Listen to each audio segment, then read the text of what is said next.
Good afternoon to all. We are about to start the third session of the day. Before we move on to the session, I would like to introduce our resource person, Dr. Zedden Patil. Dr. Zedden Patil is currently the president of ELTAI, Pune chapter, India. He has been teaching English language, linguistics, and literature at several schools, colleges, institutes, study centers, and universities in India and abroad for 47 years. He was the professor of English and head of the Department of Training and Development English and Foreign Languages University, Hyderabad, India. Since then, he has been freelancing in India and abroad.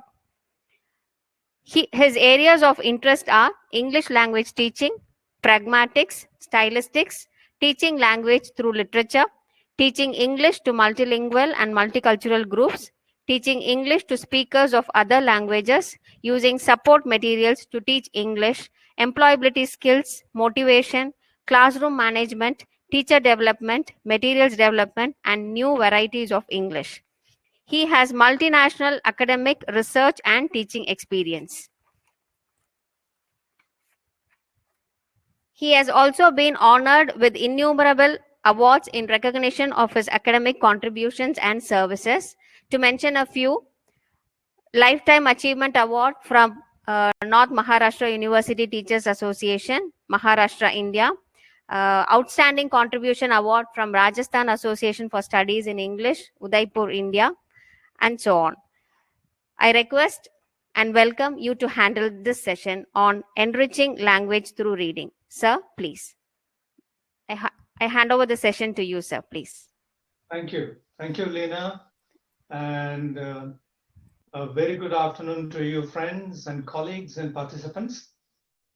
Now, today I'm going to demonstrate as to how to go about using literature, poetry, short stories, and other genres of literature. Excuse me, sir. Sorry. Sir, just tilt your camera, sir. Is it okay? No, sir. This is fine. Yes, sir, please. Okay. Thank you, sir. So, a very good afternoon to you, friends and colleagues and participants. Today, I'm going to demonstrate how to use literature, especially poetry and short story, as two genres of literature to improve our English. And when I say I'm going to use poems, a couple of poems, and probably a short story, a short story, to demonstrate as to how we can make the best use of poetry or short stories or other genres of literature to develop our linguistic competence and linguistic, performance, for that matter. Now, before I start doing my actual job, my important job, and my important job today is to show you how we can use literary works or works of literature to teach our learners language, to present language, to practice language items, and to consolidate these language items during the course of our academic year calendar. So before I start doing that, I would like to explain a few things. One, we need to remember that comprehensibility is different from intelligibility. So I'm going very briefly to talk about, two important things very briefly. And these two important notions or concepts are the notion of comprehensibility and the notion or idea of intelligibility. Now, what exactly is the distinction? What exactly is the difference between comprehensibility on the one hand and intelligibility on the other hand? Now, let me give you some examples. Let me cite a few examples to make my point clear and to throw light on the distinction between comprehensibility and intelligibility. Now, once I was conversing with a German colleague in Berlin, and during our conversation, she used two expressions which were beyond my comprehension, because I was listening to those type of sentences or expressions for the first time. So I was in conversation with a German colleague in Berlin, and during our conversation, that lady colleague used two sentences or two utterances. And Initially, I didn't understand what she meant because I was taken aback by the novelty and the freshness and the deviation that was present in these expressions.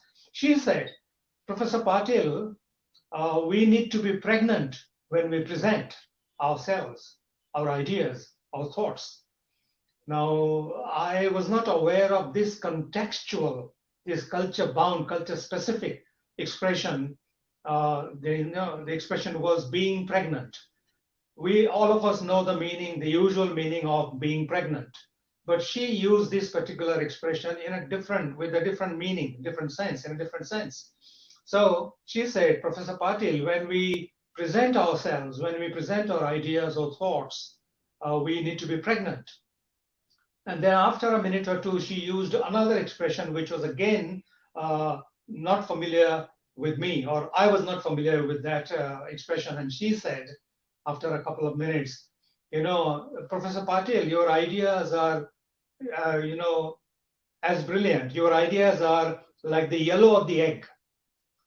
Now, initially she used one expression, and what was the expression? Professor Patil, when we present our ideas and thoughts, we need to be pregnant.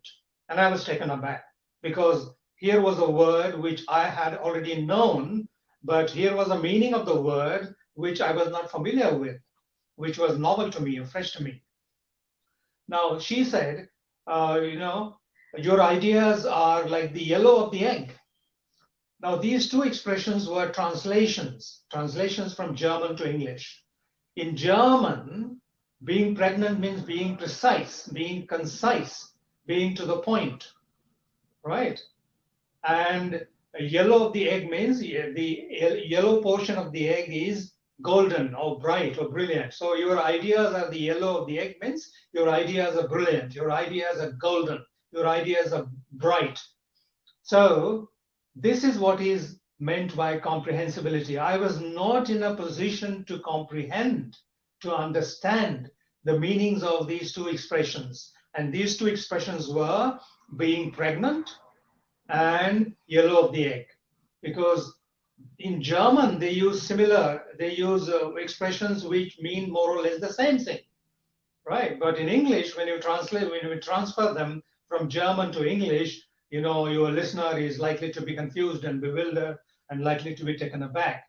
So comprehensibility refers to the content, to cultural concepts, to conceptual, experiential, cultural, linguistic unfamiliarity. Sometimes the concepts are unfamiliar. Sometimes the experiences are unfamiliar. Sometimes the culturemes are unfamiliar. And sometimes certain linguistic items are rather too convoluted, rather too unfamiliar and serpentine, and we find them difficult to understand. Now, let me give you one or two examples from Indian English. In Indian English novels, in some Indian English novels, there are expressions like, where is the abode of your wealth? Now, this is a literal translation from Urdu or Hindi to English. Abode of your wealth means Daulat Khana. Aapka Daulat Khana kahan hai? That is, where is your residence? Where is your house? Now, in one novel, one Indian English novel, this is what we come across. Where is the abode? Abode means residence or house of your wealth. Means, in plain English, where do you live? Where is your house? Right? So when the speaker uses such expressions like, where is the abode of your wealth? Or, for example, I am a small radish from an unknown garden. In Hindi, we say, मैं किस खेल की मूली हूँ? मैं किस खेल की मूली हूँ? That is, I am a very insignificant human being. I'm a very ordinary man. In Hindi, they say, मैं किस खेत की मूली हूँ? मतलब, I am not an important person. And that particular Hindi translation is transferred or translated and transferred to English. So, where is the yellow of the egg means, or your ideas are the yellow of the egg means your ideas are brilliant, golden, bright, and you need to be pregnant when you make a presentation, means you need to be precise and concise when you present your ideas and thoughts. Where is the abode of your wealth means, where do you live, where is your house? And I am a small radish from an unknown garden means I'm a very small man, ordinary man. But when people use these expressions, translated expressions, and expressions which are transferred from one language to another, people are taken aback. They don't find these expressions easy to understand. So what I mean by comprehensibility is this, that the content, the culture, the experience, the concept, the linguistic elements are difficult for us to comprehend, to understand. So on the one hand, we have comprehensibility. On the other hand, we have intelligibility. As I said, comprehensibility refers to content, and intelligibility refers to articulation, to accent, to pronunciation, to enunciation. Now, for example, in our country, we have so many varieties of English. For example, in one particular state, the word as or as is pronounced as as. Once I was in conversation with one of my colleagues who came from that particular state in the southern part of India, and he said, Professor Patil, you are as good as I am. You see the difference between as and as. So, it led to some humor, and, I giggled, I didn't let him know what I meant when I giggled, but I giggled because there was a confusion between two sounds, the Z sound and the S sound. So he wanted to say, Professor Patil, you are as good as I am. But instead of saying Z in the word as, he said instead of saying the sound Z, he said the sound, or he pronounced the sound S. So I was an ass and he was an ass too. Professor Patil, you are as good as I am. So this is what I mean by intelligibility or unintelligibility. When I went to Kashmir, I was face to face with another variety of English. In Kashmiri variety of English, they find it very difficult to articulate or to pronounce certain consonant clusters, initial consonant clusters and final consonant clusters, and sometimes medial consonant clusters. For example, the meeting has been fixed. The meeting has been fixed. They say the meeting has been fixed, and I don't have a text, means I don't have a text. When are we meeting next? So next is pronounced as next, and text is pronounced as text, and fixed is pronounced as fixed. So sometimes some foreign audience, some foreign listeners find it difficult to understand this type of pronunciation. So we have Kashmiri variety of English, we have Malayalam variety of English, we have Tamil variety of English. For example, in some parts of southern India, some people, not all, of course, some people find it very difficult to pronounce words like simple, and their simple becomes symbol. It's very simple or symbol. So simple becomes symbol, and rap becomes rape. For example, once I went to Vallabh Anand in Gujarat, and I bought some sweets from a sweet vendor, and the sweets were very oily. There was a lot of ghee, and the sweet vendor asked me whether I would like him to rape. So he said, "Can I, isko rape kar doon?" I was taken aback because he was talking about something which was not so pleasant. So he wanted to wrap the sweets, but because most Gujarati people find it very difficult to pronounce the sound a, they substitute the sound a by the sound a. So rap becomes rape, and back becomes bake, and snacks become snakes.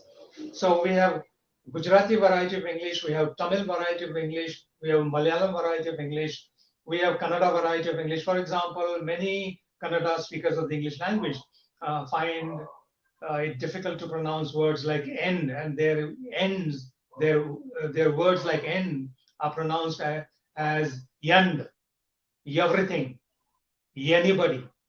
So we have so many varieties. Once I went to Odisha, one of my friends invited me, and he wanted me to talk to his postgraduate students. And he stood up and he began to introduce me. He's a very loving person, very lovable. I'm not making fun of any variety of English. These are all legitimate varieties of English. But when we talk about, and there is also Marathi variety of English. right? I'm going to cite examples from Marathi variety of English as well.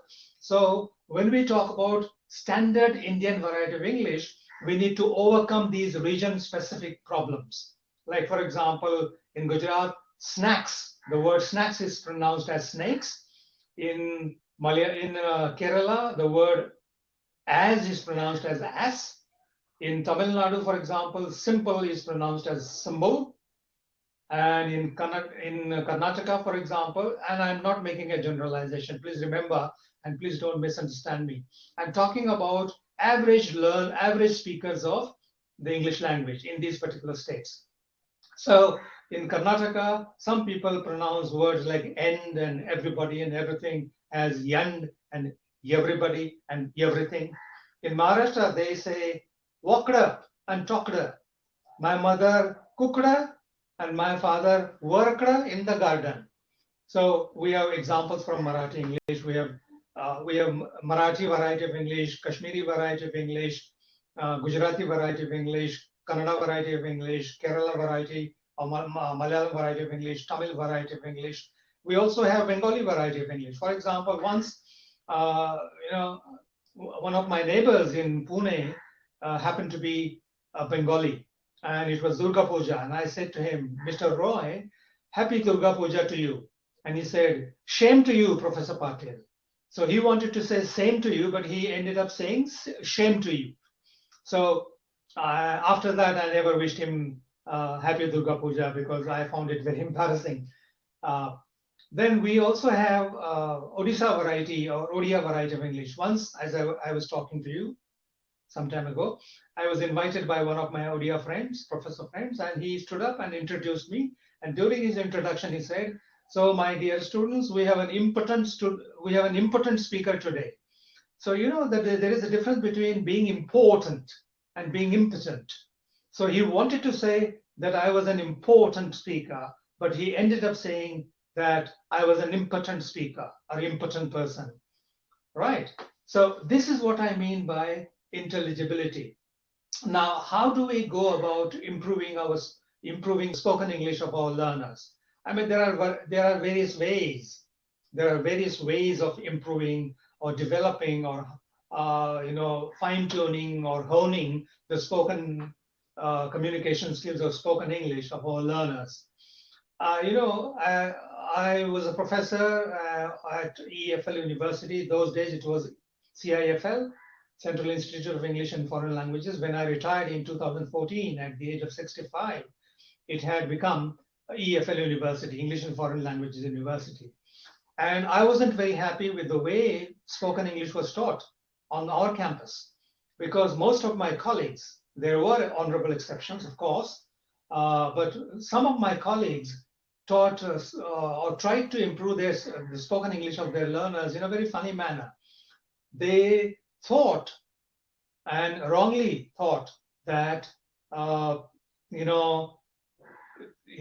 telling our learners that there are 24 consonantal sounds and 12 pure vowels and 8 glides, and telling our students that p, b, t, d, k, g, ch, j are stops, and p, b, t, d, k, g are plosives, and ch and j are affricates, and f, v, s, d, s, z, sh, j, and h are fricatives, right?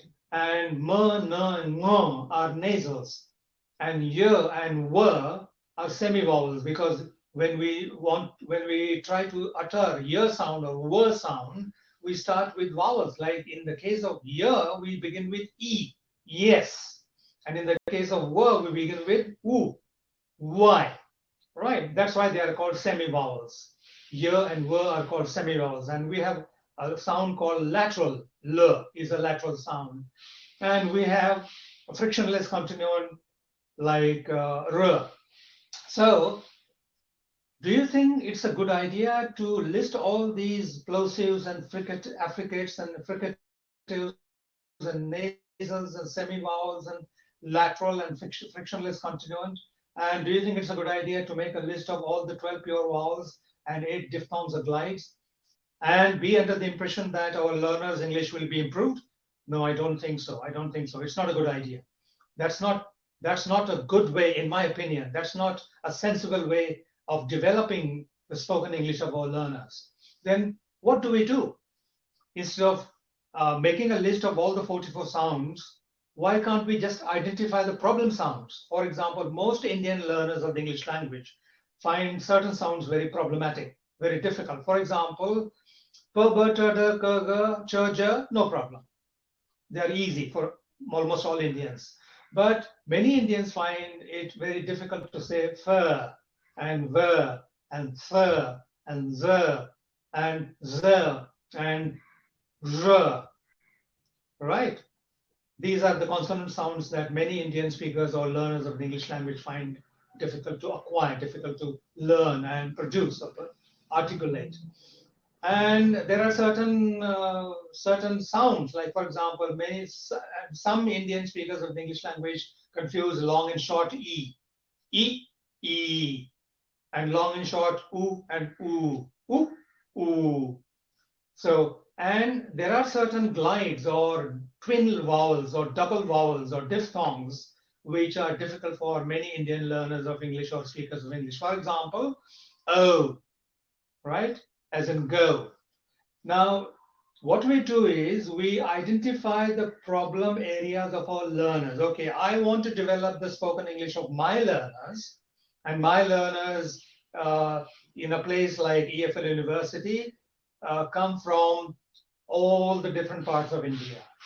So I need to be familiar with Odia variety, Marathi variety, Bengali variety, Malayalam variety, Tamil variety, Kannada variety, Gujarati variety, Kashmiri variety, and so on and so forth. And I need to be ready with an inventory, with a list of the sounds which are difficult for this group of learners or that group of learners or the third group of learners. And I need to spend my time and energy and my resources only on those sounds, because I don't have to spend my energy and my valuable time on those sounds which are easy for Indian learners. So I identify only the problem sounds. And then what do? I can use, for example, recitation of poetry. I can use I can narrate a short story with proper pronunciation, with proper articulation of sounds, and I can recite a poem with proper enunciation, pronunciation, proper pauses, proper chunking patterns, and so on and so forth. I'm going to recite two little poems, and these poems are very famous, very popular, and I'm sure everyone participating in this particular faculty development program is familiar with these poems. And the first poem is "Stopping by Woods on a Snowy Evening" by Robert Frost. Let me recite this poem, and I'm going to demonstrate how we can use poetry recitation to help our learners overcome their specific problems, like Marathi learners' problems, Odia learners' problems, Kashmiri learners' problems, and so on and so forth. So let me recite "Stopping by Woods" by Robert Frost, and then I'll show how we can go about using this poem or the words and expressions of the lines in this poem to improve the spoken English of our learners. Whose woods these are, I think I know. Whose woods these are, I think I know. His house is in the village, though. He will not see me stopping here to watch his woods fill up with snow. My little horse must think it queer to stop without a farmhouse near, between the woods and frozen lake, the darkest evening of the year. He, that is my horse. You know the situation? The poet is riding a horse, and it's evening time. It's a dark evening. It's a freezing evening. It's a frozen and freezing evening, very cold evening. And the poet is going somewhere, but then suddenly he stops. In fact, there is no farmhouse there, right? And we don't know why he stops. So, whose woods these are, I think I know. His house, and I would like to request you to pay attention to certain words like no, snow, because we know that Many of our learners don't say these sound as I'm saying this. All right. And here I would like to make one thing very clear. Please remember, I'm talking about intelligibility, but I'm not for absolute intelligibility. No, we don't aim at or we don't aim for absolute intelligibility. When I say absolute intelligibility, what is it that I mean? I mean, we don't have to blindly emulate British speakers like BBC speakers. We don't have to speak Queen's English or Queen's English or BBC English or received pronunciation. No, we can be happy with our own variety of English, but then we need to overcome our region specific problems. And we need to try to make our Indian variety of English a legitimate variety of English, a standard variety of English. So, whose woods these are, I think I know. His house is in the village, though.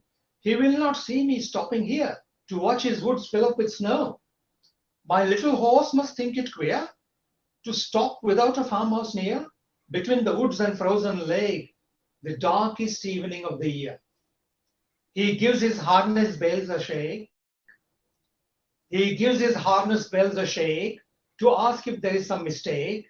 The only other sounds the sweep of easy wind and downy flake. The woods are lovely, dark and deep, but I've promises to keep and miles to go before I sleep and miles to go before I sleep. Now, this is Robert Frost's Stopping by Woods on a Snowy Evening, right? And I've recited the poem once. Now, let me recite another poem, and then together, we'll put them together, and we'll see how we can make the best use of the words, the phrases, the lines, the rhyme scheme, and all those poetic elements that are present in these poems, and how we can use these resources, poetic resources, to improve the spoken English of our learners. The second poem that I want to recite is Daffodils. Daffodils. I wandered lonely as a cloud that floats on high o'er vales and hills, when all at once I saw a crowd, a host of golden daffodils, beside the lake, beneath the trees, fluttering and dancing in the breeze. Continuous as the stars that shine and twinkle on the Milky Way, continuous as the stars that shine and twinkle on the Milky Way, they stretched in never-ending line along the margin of a bay. 10,000 saw at a glance, tossing their heads in sprightly dance. The waves beside them danced, but they outdid the sparkling waves in glee. A poet could not but be gay in such a jocund company. I gazed and gazed, but little thought what wealth the show to me had brought. For oft when on my couch I lie, in vacant or in pensive mood, they, the flowers, the daffodil flowers. For oft when on my couch I lie, in vacant or in pensive mood, they flash upon that inward eye, which is the bliss of solitude. And then my heart with pleasure fills and dances with the daffodils. Now, we have heard the recitation of Robert Frost's Stopping by Woods. We have listened to the recitation of Daffodils by William Wordsworth. And we tried to pay attention to certain words, certain sounds, certain groups of words. Now, let's see how we can make use of those expressions to improve the spoken English of our learners, right? For example, we put these two poems together and we make a list of words. Like, for example, woods is a word which is used 4 times, which has been used 4 times in Stopping by Woods.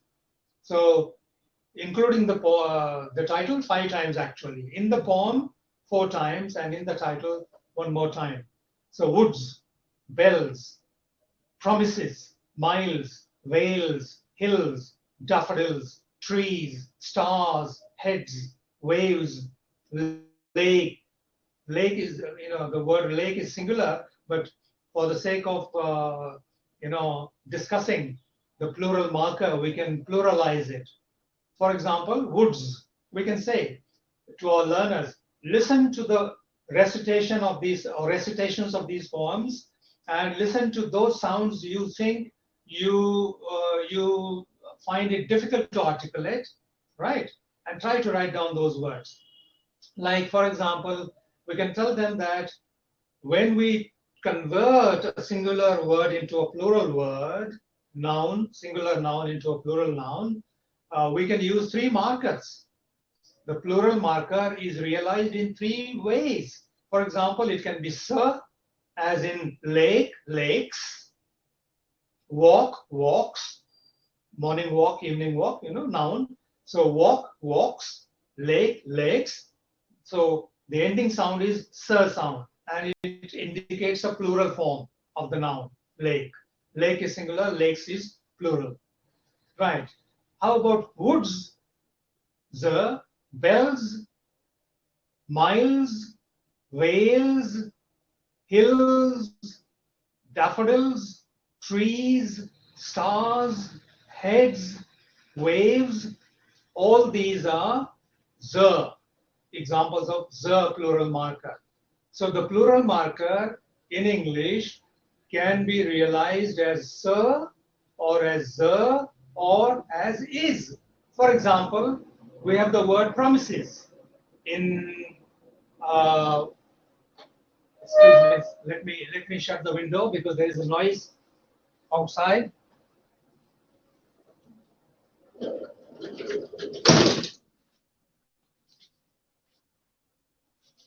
Yeah, I'm sorry, there is some road laying work going on outside. So sorry about that. So we put together the words, plural words from stopping by woods and daffodils, and we make a list of these words, and we can ask our learners to listen to how we pronounce them, how teachers pronounce them, right? Like woods, bells, miles, vales, hills, daffodils, trees, stars, heads, waves. In all these cases, the plural marker is articulated as the. And in the case of lakes, it is realized as sir. And in case of promises, which is an important word in stopping by woods, it is promises. So it is sir or the or is. And we can give them some practice in these words or in the pronunciation of these words. And we can also ask them to make a list using a dictionary to make a list of similar words, sir words and the words and is words, right? In the case of plural marker. Right. Then we can also bring to their notice that certain words are mispronounced by some Indian learners or Indian speakers of the English language, right? Of course, we need to bear in mind that there are two kinds of norms. We need to ask ourselves, are we aiming at internal norms that we have created for our own variety of English, or are we thinking in terms of external norms that were imported from Britain or from America, and so on? So we need to be very clear. As far as the teaching of English and learning of English for local purposes is concerned, we can be happy with our own variety of English. But when we talk about international intelligibility and comfortable intelligibility, not absolute, I'm again not talking about absolute intelligibility, we need to try to approximate. We don't have to blindly follow the British speakers or American speakers of English, but we need to approximate them, because after all, it is not our language, or it was not our language. Now we say that it is our language. It's colonial heritage or whatever, right? So we briefly talked about plural marker. We also have present tense markers. For example, we have words like gives. He gives his harness bells. He gives his harness bells a shake. Gives is the verb. Give the. Floats is a word from daffodils. I wandered lonely as a cloud that floats on high over vales and hills. Floats. So in gives, it is the. In floats, it is sir. And we have the word stretch, right? They stretched in never-ending line. It's past tense. They stretched. But we can use the word and we can add present tense marker to it and say stretch, stretches. So in the case of gives, it is the. In case of floats, it is sir. In case of stretches, it is. So we can bring to their notice that just as in the case of plural marker, the plural marker is realized as sir or the or is. In the case of tense marker, present tense marker, also the present tense marker can be realized as or articulated as sir or the or is, right? Then we can also highlight words that are usually mispronounced. Like, for example, many of us say evening, evening, this evening, tomorrow evening. Actually, when we recite the poem, the darkest evening, evening, evening. So when we recite, we need to set a model before our learners, in my opinion, that is one of the best ways to improve the spoken English of our learners. And just giving them a list of plosives and fricatives and affricates, blah blah blah, in my opinion, does not help them much. So we recite poems with proper articulation, enunciation, proper pauses, proper pronunciation, and then we set a model, right? Setting a model is very important. And we don't have to use all the time use technical jargon like plosive and a variant of plosive and morpheme and allomorph and etc. etc. So we briefly spoke about plural marker, that it is pronounced as sir or the or is. We also very briefly illustrated the present tense marker, and we gave the examples such as gives, the, floats, sir, and stretches, is. We can also bring to their notice certain words that are usually mispronounced in our context. For example, I was talking about evening. It's evening. When we recite the poem, we recite it with proper pronunciation of words like this.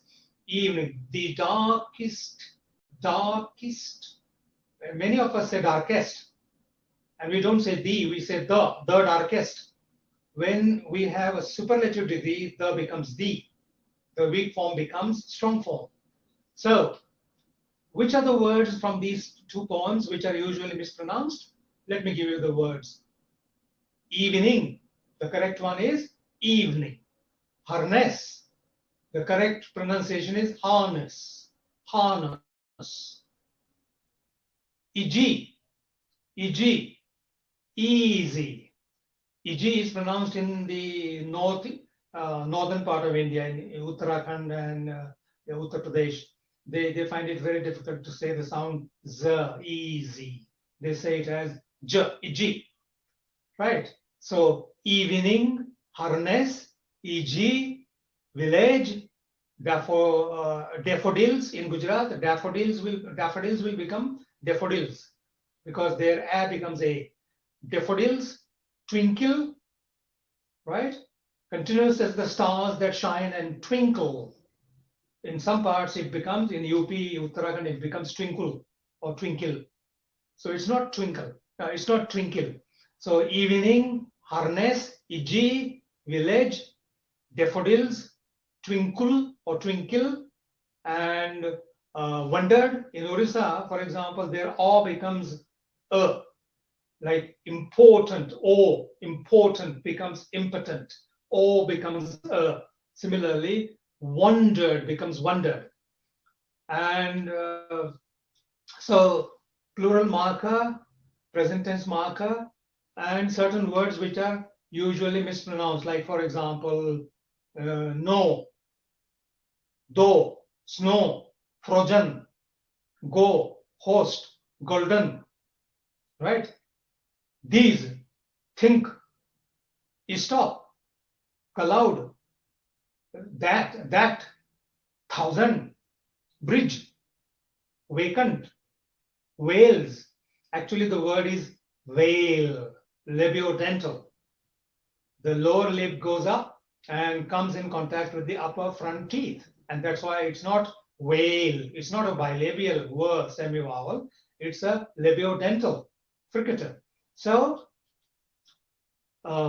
in the poem Daffodils, we have words like breeze and vacant and whales. So these words are wrongly pronounced by some learners, like breeze is pronounced as bridge, vacant is pronounced as vacant, whales is pronounced as whale. Whale is a valley and whale is a fish, kind of fish. We also have, some of us have problems with articulating the sounds th and the. The as in these, those, that, this. Similarly, think, thought. And as I said, some speakers, some Indian speakers find it very difficult to articulate consonant clusters. And for them, cloud, how do they pronounce cloud? Cloud, cloud, right? Plate, plate becomes plate, cloud becomes cloud. Stretched, never ending, they stretched in never ending line from Daffodils. Stretched is pronounced as stretched because they cannot pronounce stretched, ch and t together. The last two sounds, stretched, ch and t together. So they insert a vowel sound there, and stretched is pronounced as stretched because they don't have consonant clusters in their first language. Right. So breeze becomes bridge, vacant becomes vacant in our variety. Becomes means the second one is a wrong pronunciation. If you compare our variety with British variety, then whales becomes whales, and no is pronounced as no, though, snow, snow, frozen, frozen, go, host becomes host, and golden becomes golden, right? You can go on giving examples from these poems, right? Now, we recite these two poems, and then identify the problems of our learners and make a list of those words which are usually mispronounced by our learners, and give them practice, or design some activities using those examples, those words, those phrases from these two poems. So we said a few things about plural marker. We said something about present tense marker, and we saw how certain words are mispronounced by some of our learners. And we also talked about consonant clusters, as in the case of stretched. Stretched becomes stretched, and so on. Then we can also bring to the notice of our learners things like weak forms, like, for example, my little horse must think it queer. My little horse must think it queer. This is from Robert Frost, Stopping by Woods. My little horse, little is also mispronounced as little or little. Little or little. Little. My little horse must. Must is a weak form. Must is a strong form. So we can highlight certain words like modal auxiliaries or articles and conjunctions and prepositions, and draw their attention to how these words are weakened. For example, my little horse must think it queer. Must think it queer. Must. We say it very rapidly, and it's weakened, right? And for example, we don't say dark and deep. We say dark and deep. The woods are lovely, dark and deep. So and becomes or only no. A becomes a, as becomes us, and becomes Off becomes of, right? All these words are from these two little poems, right? So we can make use of poems, and we can discuss the phenomena of plural marker, present tense marker, weak forms, usually mispronounced words, and chunking. For example, dark and deep is one chunk. Lonely as a cloud is one chunk. Fluttering and dancing is one chunk, right? Fluttering. Sometimes our learners think that there are three syllables in the word fluttering. Fluttering. Actually, there are only two syllables, fluttering, because each line consists of four syllables, or 8 syllables, and 4 feet, right? Like, for example, I wondered, lonely as a cloud, 8 syllables, 4 feet, right? So plural markers can be taught, weak forms can be taught, mispronunciations of certain words can be rectified or corrected. Past tense marker, how past tense marker is pronounced can be taught, can be highlighted. For example, wondered, it is the. Stretched, stretched in never-ending line, stretched is the, and wondered is the. And then we have the word float, right? We can add ed to it and we can say floated. So the past tense marker can be the or te or id, right? Depending on the kind of word that we have, right? So we can use recitation of poetry to improve the pronunciation of our learners, for example, right? Now, let me tell you a story. So storytelling can also be a very important, very useful way of improving the pronunciation of our learners. Now, the story I'm going to narrate, and please remember, narrating is different from reading. I'm not reading these poems. I did not read the poems. I recited them. And I'm not going to read the short story. I'm going to narrate it. And the short story goes like this. Please listen to the narration of the story carefully, attentively, because I'm going to ask you some questions and you don't have to give the answers immediately, right? Because it's a kind of solo workshop. I'm doing everything. I'm posing questions and I'm answering those questions because of the medium that we're using today, right? It's not very easy to do workshops on on the mobile or on a laptop, online workshops. It's a bit difficult because there is time lag and there could be some confusion. So I'm posing the questions and also trying to answer the questions on your behalf, right? So I'm playing a double role. The story goes like this. Once upon a sunny morning, a man who sat at his breakfast looked up from his scrambled eggs to see a white unicorn with a gold horn quietly cropping the roses in the garden. The man went upstairs to the bedroom where his wife was still asleep and woke her. There is a unicorn in the garden, he said, eating roses. His wife opened one unfriendly eye and looked at him coldly.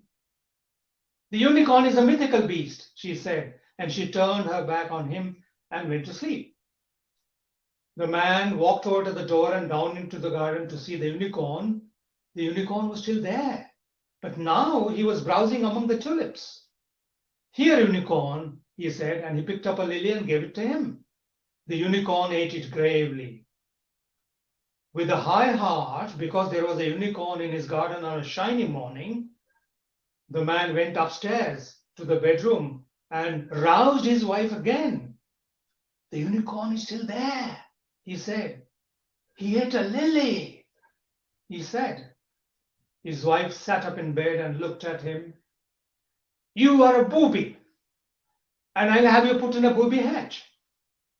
The man, who had never liked the words booby and booby hatch, and who liked them even less on a shiny morning when there was a unicorn in his garden, thought for a moment. He walked over to the door and said, We'll see about that. And he walked down into the garden to watch the unicorn, but the unicorn had gone away. The man sat down among the roses and went to sleep.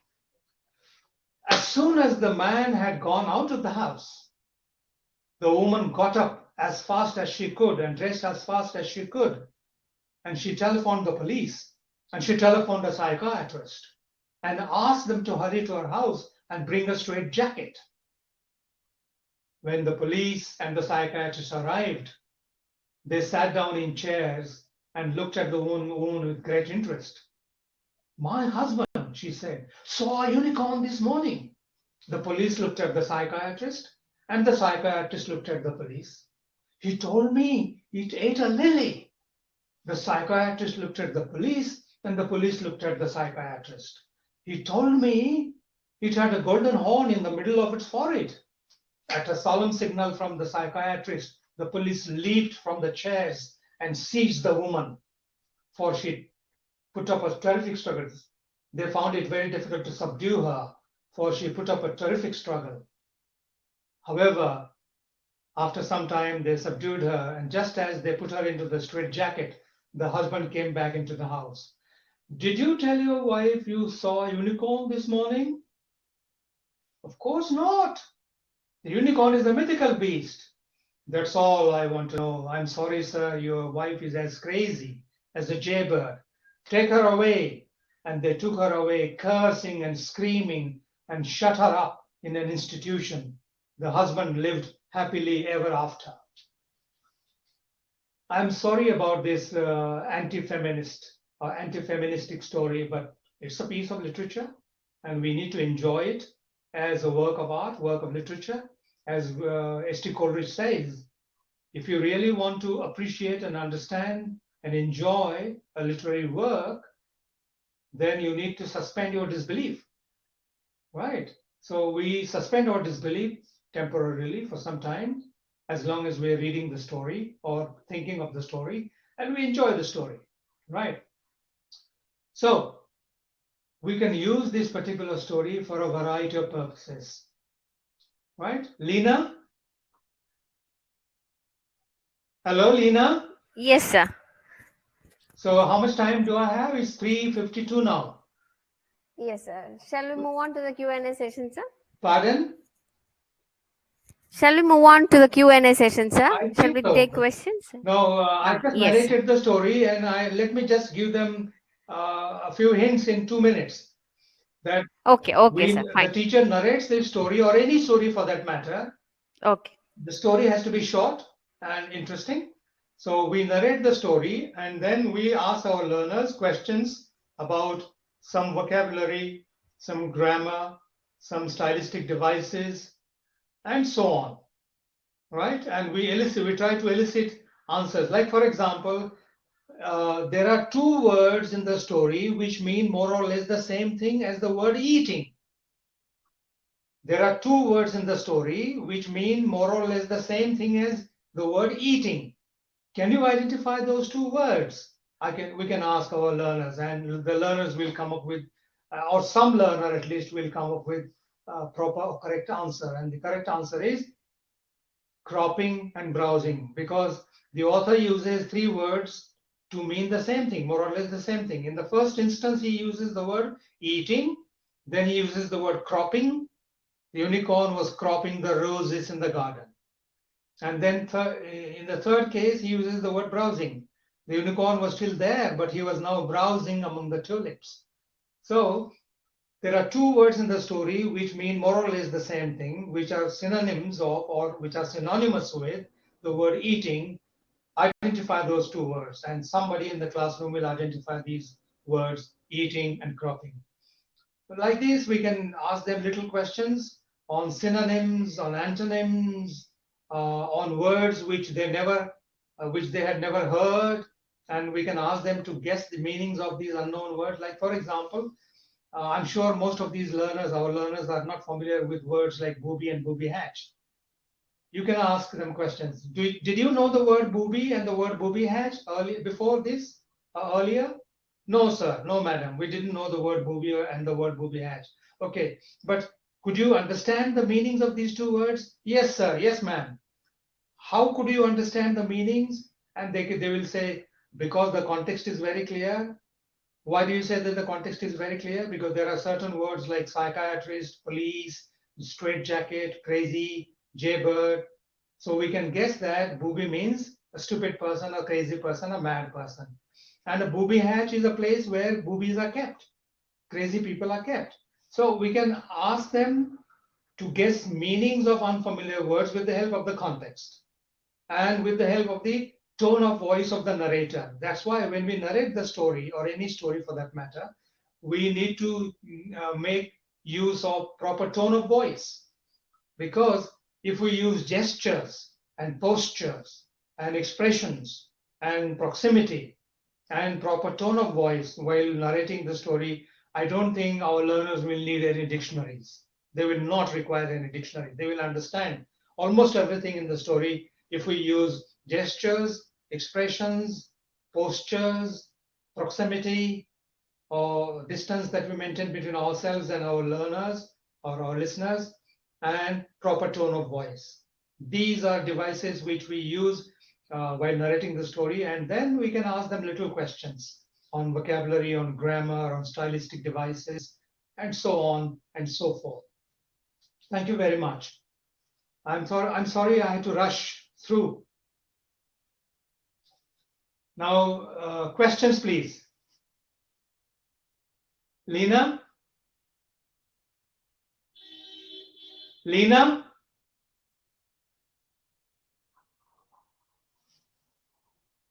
Hello? Hello? Yes, sir. Sorry, sir. There was again technical issue. Sorry for that, sir. Yeah, yeah. Yes, sir. So you can take questions now Yes, sir. and forward them to me. Yes, sir. Just a second, sir. I request the participants to post your questions here, the chat box, please.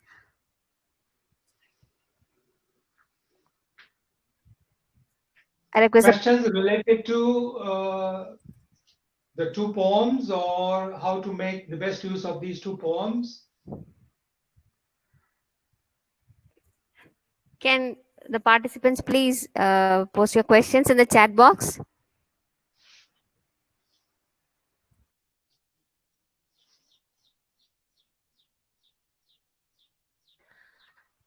So the first question is how to overcome the mother tongue influence, the regional influence.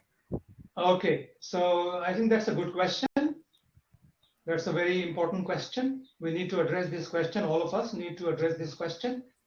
Parents, learners, teachers, administrators, syllabus designers, materials producers, all of us, evaluators, all of us need to address this important question, vital question. Now, we can spot, because we don't allow our learners to speak in our class. That's the problem. We need to encourage them to articulate their thoughts, their emotions, their likes and dislikes, and their aspirations, their understandings and misunderstandings and perceptions.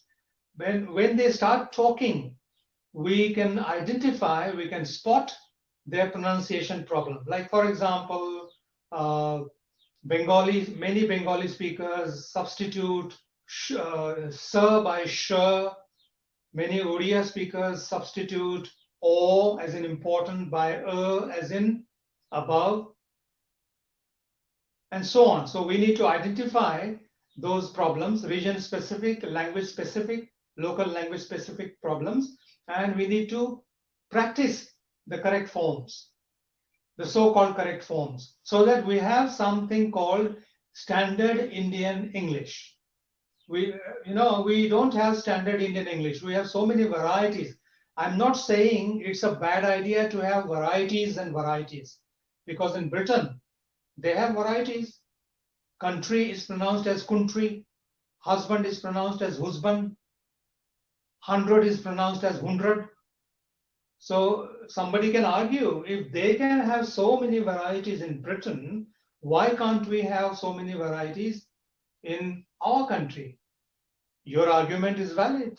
If you want, you can have as many varieties as there are languages in India, or even more than that.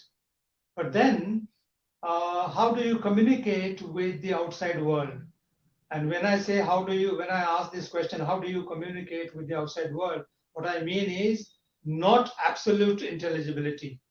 I don't want you or anyone for that matter to use aspiration, like cat is pronounced as cat, and put is pronounced as put, and take is pronounced as take.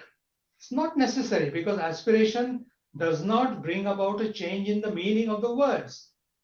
So we don't have to aspirate per and ter and cur like they do in some British varieties, right? We don't have to. Similarly, they say, my idea is. When the word idea is followed by a vowel sound, they insert a r sound. My idea is. Are we also supposed to do that? I don't think so. We don't have to blindly copy them, imitate them, but then we need to identify our region-specific problems, our local language-specific problems, and work on those problems. The rest of the things are okay. Similarly, we can work on certain so-called grammatical deviations and work on them, right? And then we will get something called standard Indian variety of English, right? We don't have a grammar of standard variety of English. We don't have a a phonology or phonetics or phonology of Indian varieties of English or standard variety of English. We need to work. We need to start working in that direction, right? Like for example, in grammar, inversion is an important characteristic of Indian variety of English. Many of our speakers don't use inversion, right? Shakespeare also didn't use any inversion. The other day during my keynote address, I said, "Where died she?" is a question from Shakespeare. Where died she? So in Shakespeare's time, probably there was no inversion. Or maybe there was inversion in some cases, but no inversion in some cases. But in our case, in the case of some of our learners, they don't use inversion. So inversion is an important feature of Indian variety of English. Lack of inversion, I mean, is an important feature of Indian variety of English. So we can identify the problems of all learners and work on those problems and help our learners overcome the influence of the mother tongue. The influence of the mother tongue, some influence will be left.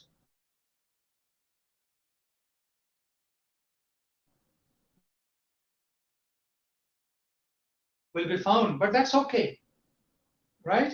The problem is that people, people abroad, right, say that some varieties, some with local accent, and it's very difficult to understand what those speakers say. That shouldn't happen. We can use Indian English, but legitimate, standardized Indian English. Yeah. I hope that answers the question. Yes, sir. Thank you, sir. So we are about to end our session, sir. So Okay. thank you for Only one using. question. Yes, sir. It's already time, sir. Yes. Right. So thank you for using your real life experiences for illustrating the different varieties of English across the nation. The key takeaways from the speaker are: the thrust is to move on intelligibility rather than emulating the native speakers of English. You very well elaborated overcoming regional or mother tongue influence by taking poetry reading, storytelling as tools. We also learned from you how plural markers, present tense markers, sound clusters are to be pronounced. Thank you for the enlightening presentation, sir. Thank you, sir. Welcome, Lena. Thank you very much. Thank you very much.